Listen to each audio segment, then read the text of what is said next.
Métodos para otimização estrutural. Então, agora vamos segmentar, né, como a gente utiliza algoritmos de otimização para otimizar estruturas. E aí vamos dividir em 3 tipos principais. O primeiro deles é a otimização paramétrica. Na otimização paramétrica, a gente muda a estrutura apenas mudando parâmetros, sem mudar a sua forma. Em geral, quando foi desenvolvidos os métodos para otimização estrutural, a gente estava sempre pensando em elementos finitos, né? Então, quando a gente está falando de forma, a gente está falando de malha. Os parâmetros na otimização de forma, eles são parâmetros que não mudem a malha, tá?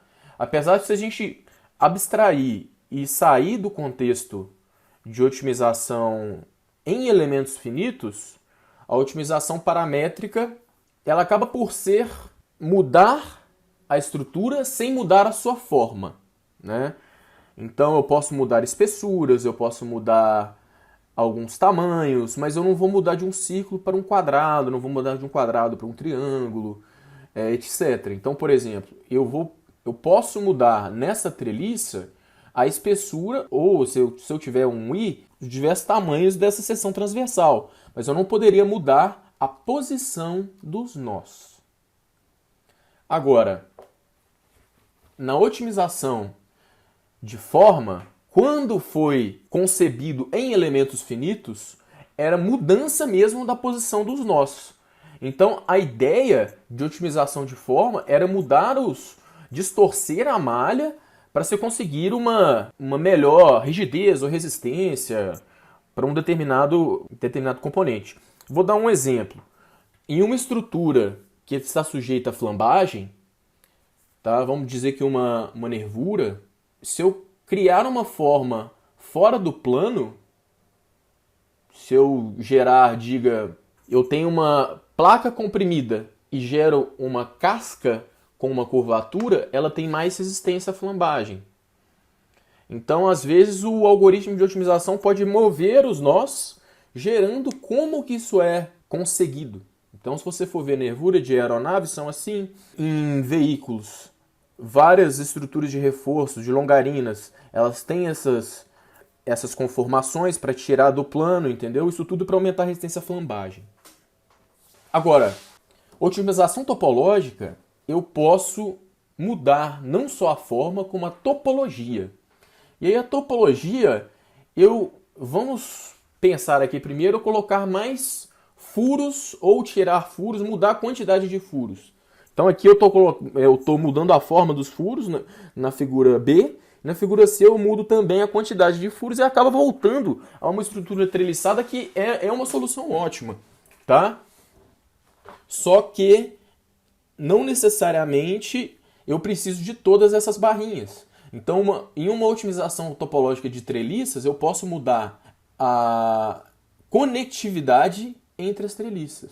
Então, o que eu estou fazendo, eu poderia fazer, na verdade, seria ao invés de eu mudar a espessura aqui, eu vou mudar a conectividade. Eu preciso ver quais que precisam ficar conectadas e quais não.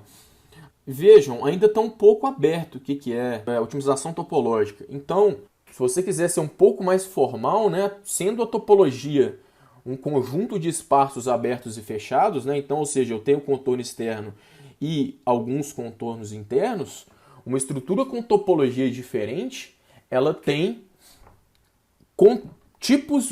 naturezas de contornos diferentes, tá? Então, vamos pegar agora e simplificar aqui e ver aquilo que vocês estão acostumados a ver quando vocês veem alguns mini cursos e coisa um pouco mais prática de elementos finitos utilizando a otimização topológica.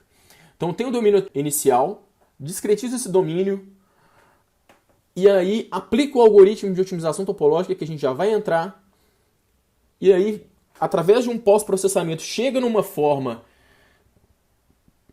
interpretando essa topologia. E aí, nesse passo D, eu posso fazer, inclusive é muito comum na indústria, ter uma otimização paramétrica nessa parte D aqui. E depois parte-se para verificação, tá? Então pode-se fazer a otimização paramétrica ou então já verificar direto e aí fabricar e validar o protótipo. E aí o que é a otimização topológica, tá? Eu tenho o domínio discretizado e aí eu teria em cada ponto aqui, eu quero um 0 ou 1 aqui, né? Mais ou menos. Mais ou menos não, né? O que eu queria era um 0 ou 1. Para me dizer onde que tem ou não tem massa. Só que olha o que eu tive na figura C. E essa figura C, ela está me mostrando alguns pontos que estão mais ou menos coloridos. Então é o seguinte, otimização discreta, quando eu falo discreto aqui, eu estou falando que tem valores fixos, 0 ou 1, e não um valor de 0 a 1, tá? É caro computacionalmente. Por que é caro computacionalmente? Porque não tem como tirar a derivada. Você tem que fazer métodos que são mais caros computacionalmente. Então, eu faço o seguinte, o método que foi proposto pelo Bentzel, que é do livro que eu passei como referência para vocês, é um método de penalização. Então eu já vou entrar o que é essa penalização. Então eu tenho o seguinte, eu quero minimizar a compliance. O que é a compliance? A compliance tem a ver com a flexibilidade, o vetor de forças transposto vezes o vetor de deslocamentos. Então quanto mais deslocou essa estrutura, maior vai ser a sua compliance, então mais flexível vai ser. Tá? Então é uma abordagem energética também. E os anos de utilização de métodos de otimização topológica mostram que é mais interessante você minimizar a compliance do que minimizar a tensão. Porque a tensão aqui no método de otimização topológica, ela não é um valor verdadeiro. Ela não tem uma correlação direta, essa tensão desse modelo com esse modelo. Mas a flexibilidade sim, a flexibilidade é bem próxima. É sujeito a uma restrição de igualdade. Que restrição é essa? Isso aqui é o equilíbrio. Tá? Os esforços internos são iguais às forças aplicadas. E aqui é uma restrição que você está definindo a massa que você quer chegar. Então você não está minimizando a massa, você está simplesmente falando qual que é a massa que você quer chegar. E a densidade ela é um valor entre 0 e 1. Aqui você costuma definir um valor mínimo, né? O computador não gosta de 0. Aí isso aqui é para não dar instabilidade nessa matriz. Essa matriz ela tem problema de singularidade. Se eu tiver valores de densidade 0, ela pode ficar singular e a solução fica imprecisa. E você otimiza para cada elemento. Tá? Esse é o método clássico. Qual que é a penalização? Você penaliza o módulo de elasticidade. Eu tenho aqui o módulo de elasticidade de ρ é igual a ρ elevado a P. E o E0. O E0 é o módulo de elasticidade do material. Você acaba tendo uma estrutura, a estrutura otimizada ela fica ortotrópica, tá? Mesmo se você parte de um material isotrópico. Eu posso utilizar vários valores para P, tá? Então aqui tá se eu utilizasse tendendo a infinito, o programa teria dificuldades para convergência, tá? Então não posso usar valores muito altos. E se eu usar valores muito baixos, eu vou ter uma escala de cinza muito grande, que não é bom também. Então, se provou-se matematicamente que existem valores ótimos para esse valor de P. E o P, ele tende a ser, tá? Se você for lá no livro do Bentzel, ele tem uma expressão analítica que ele chegou, que depende do coeficiente de Poisson do seu material, para este coeficiente de penalização. Então, para um Poisson igual a 0,33, que é igual à maioria dos metais, 2,3 ou 0,33, o coeficiente de penalização é igual a 3. Por isso que se você for ver no seu software de otimização topológica, todos que eu vi até hoje, o padrão é 3 para esse coeficiente, mas ele permite mudar. Então, se você for trabalhar com polímeros, por exemplo, seria legal você fazer a conta e ver quanto que seria esse valor ótimo para você. Então vamos falar de problemas e depois de como solucioná-los. O primeiro dos problemas é o problema do tabuleiro. É o seguinte, quando o programa está fazendo a otimização, uma das formas que é mais favorável à rigidez é a forma de um tabuleiro. Eu vou tentar mostrar para vocês de uma maneira visual e instintiva, tá? E ele vai tender a essa forma porque é uma forma que ela é matematicamente de máxima rigidez, tá? A gente consegue imaginar que isso é muito ruim de fabricar e geraria vários concentradores de tensão e aí teria problemas, né? Então, vamos pensar num exemplo simples, tá? Onde eu tivesse a fração volumétrica de meio. A máxima rigidez que eu consigo ter para uma fração volumétrica de meio é exatamente igual a meio. Se eu tiver metade de material de um lado e metade de material do outro. Então, eu posso ver que essa é uma distribuição ótima. Só que será que isso aqui era mesmo o que eu queria? Se eu fizesse várias tirinhas aqui bem fininhas, também seria um V igual a meio.